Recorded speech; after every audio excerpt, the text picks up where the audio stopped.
Buenas noches. Voy a hablar de dos personas, de Javier Milei y de Cristina Kirchner. Los dos están casi monopolizando el protagonismo político en el país.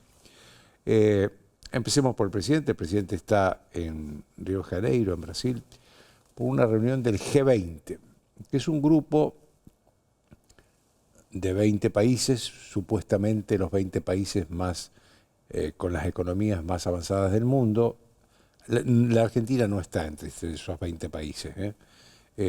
Ojalá las fuerzas del cielo nos ayuden a llegar pronto a estar entre esos 20 países. Pero esto viene desde la época de Menem. En la época de Menem, la Argentina se incorporó a este grupo, que en ese momento no era tan trascendente. Después se volvió muy trascendente. De hecho, se reunió en el gobierno de Macri, que en noviembre, diciembre del 2018, se reunió en Buenos Aires este grupo. Y ahí estamos, ahí estamos. Creo que la política exterior, de esto voy a hablar después con el embajador Diego Aguilar, que ha sido embajador en muchos países del mundo y que tiene una gran experiencia en materia de política exterior. Pero quiero decir algunas cosas que pienso yo. Yo creo que la política exterior de Menem, de Milei, tiene aspectos, hay que diferenciarla, ¿no?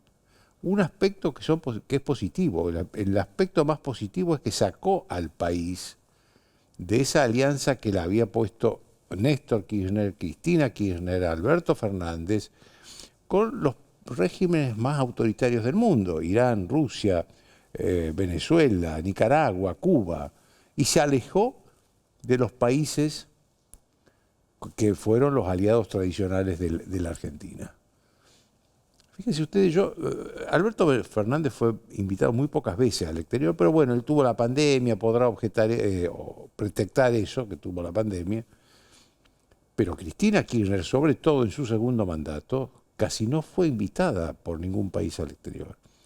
Obama nunca la invitó a Washington, nunca. Se reunió con Obama en cumbres internacionales en otros lugares, pero nunca en Washington.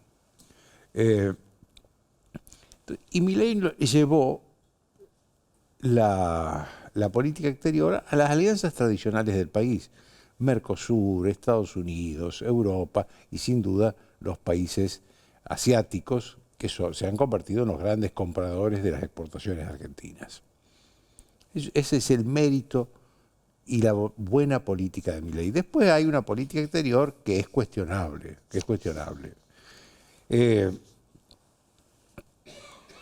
Hay una pregunta que no se puede hacer porque ya está contestada. ¿Existe el cambio climático? Bueno, el presidente se hace esa pregunta.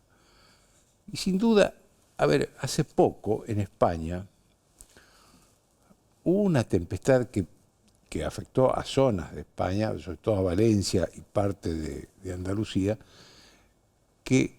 una tempestad de viento y agua como nunca España había registrado en su larga historia. Eso es cambio climático. El presidente tiene la teoría de que esto no está provocado por el hombre, que es lo que todo el mundo lo señala, sino que son ciclos, no sé, cada cientos o miles de años, que se producen estos cambios en el medio ambiente del planeta. Aun cuando digamos que esto es cierto, no contribuyamos a seguir deteriorando con nuestra actividad el medio ambiente en el mundo. Fíjense que el presidente hasta aisló a la Argentina. Esto es porque sus decisiones aíslan al país del resto del mundo. La semana pasada hubo una votación en las Naciones Unidas para aprobar una resolución contra el maltrato de mujeres y niñas digitalmente. Votaron todo el mundo, votaron inclusive Estados Unidos e Israel, que son dos países a los que Milei considera sus principales aliados. El único país que votó en contra fue la Argentina. Eso es lo malo de la política exterior de Milei. Sin embargo, hay que destacar que hoy, en Río de Janeiro, en Brasil, todos esperábamos que Milei fuera la voz discordante del G20. Hoy se firmó un acuerdo de lucha contra el hambre en el mundo. Y Milei lo firmó con sus propios, haciendo una aclaración de que lo hacía con sus propios argumentos, sus propios diagnósticos del hambre en el mundo, con sus propias soluciones, pero lo firmó.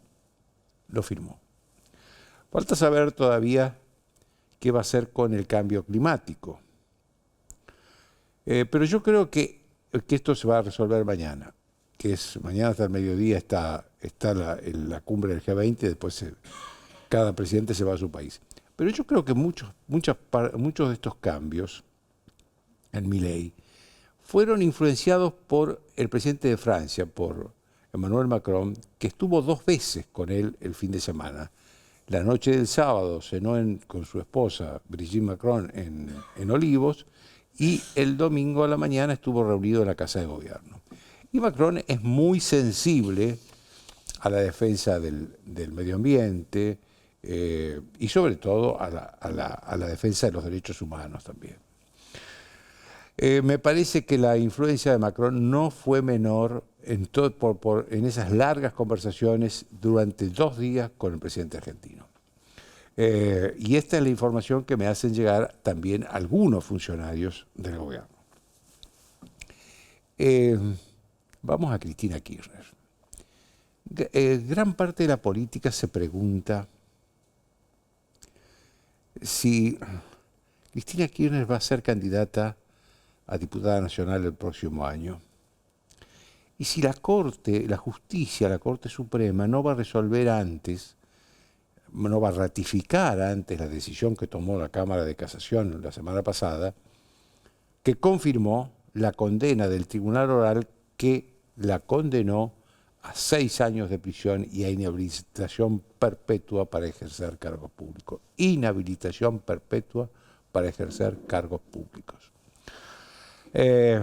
Y todos dicen, claro, pasa de casación a la Corte Suprema, como si fuera que pasa de esta oficina a la oficina de al lado. No, digamos, la Corte Suprema es una instancia por la que va a pasar esto, pero no es tan sencillo. Hay que cumplir plazos, hay que cumplir muchas condiciones. Una de ellas es que las partes pidan recurrir lo que se llama el recurso extraordinario, que es la Corte Suprema. La Corte Suprema no es apelación, es recurso extraordinario. Para eso el fiscal, la defensa, tienen que pronunciarse. Los jueces de casación que ratificaron la condena del Tribunal Oral escribieron 1.700 páginas, escribieron un libro. El fiscal y los defensores tienen que leer ese libro y sobre ese libro escribir su propia refutación para pedir ir a la Corte Suprema de Justicia. Eso lleva su tiempo, por eso pidieron postergación de los plazos, creo que era de 10 días en principio, y ahora no va a ser de 10 días, seguramente le van a dar más plazos para que puedan contestar. A todo esto se agrega un problema propio de la Corte, que el 29 de diciembre cumple 75 años el juez Juan Carlos Maqueda y se jubila. Maqueda está en la Corte desde hace 22 años. Es un juez intachable, nadie nunca hizo objeciones ni políticas ni personales contra él. Pero la salida de Maqueda, la ausencia de Maqueda de la Corte, provoca un problema adicional, porque la Corte ya no va a quedar con 4 jueces, sino con 3 nada más, y el tribunal tiene 5. Es decir, que los 3 que quedan van a tener que votar por unanimidad para hacer una mayoría, si es que están de acuerdo. Y va a alargar los plazos también, forzosamente. Entonces, a ver, la otra posibilidad que hay de Cristina Kirchner, porque no estamos hablando de que Cristina Kirchner no se presente a elecciones porque ella va a matar en elecciones, porque es un peligro. No.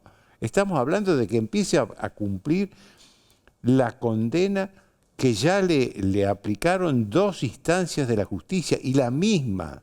No hay contradicción entre un tribunal y otro tribunal. Lo que queda es un proyecto que lo está propiciando el oficialismo, el radicalismo, la coalición cívica, que se llama proyecto de ficha limpia, que significa que no van a poder ser candidatos aquellas personas que hayan sido condenadas por instancias importantes 2 veces, como el caso de Cristina.